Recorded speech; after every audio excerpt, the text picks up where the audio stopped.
अपना मैथिली प्रेजेंट।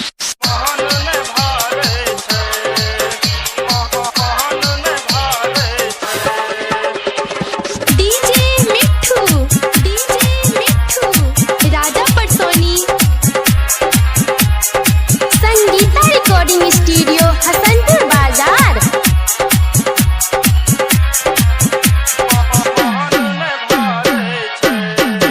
आजकल के मौगी के एगो मरदा से हाँ महन नहीं भरे छे। आजकल के मौगी के एगो मरदा से हाँ महन नहीं भरे छे।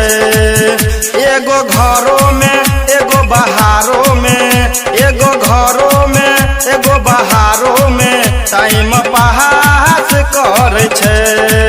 आजकल के मौगी के एगो मरदा से हाँ महन नहीं भरे छे।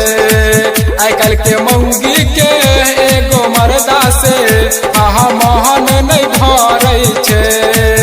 एगो घर में एगो बहार में, एगो घर में एगो बहार में टाइम पास करे छे। आजकल के मौगी के एगो मरदा से हाँ महन नहीं भरे छे।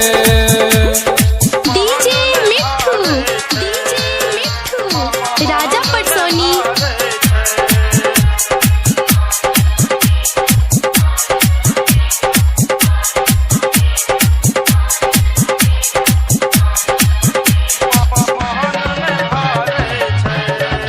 घर के मुर्गी ओकरा लागे डाल जना रे।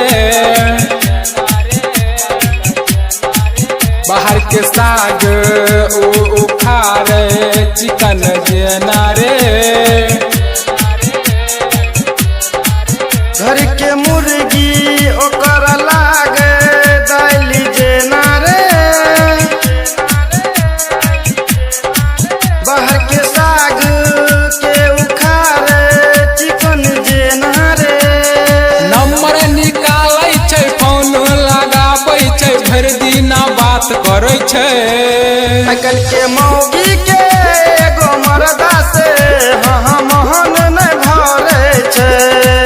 आजकल के मौगी के एगो मरदा से हाँ महन नहीं भरे छे।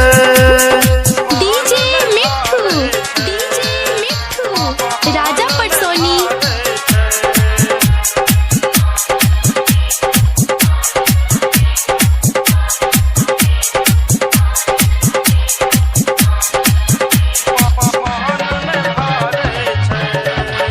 रात के तो दिन के तो बिताबै छै।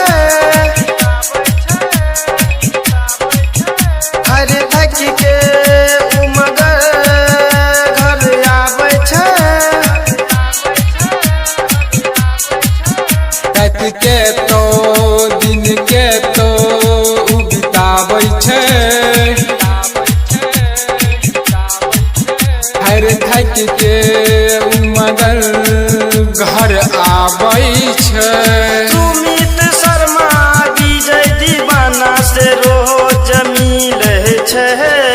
आजकल के मौगी के एगो मरदा से हाँ महन नहीं भरे छे। आजकल के मौगी के एगो मरदा से हाँ मन नहीं भरे छे। Sangeeta recording studio.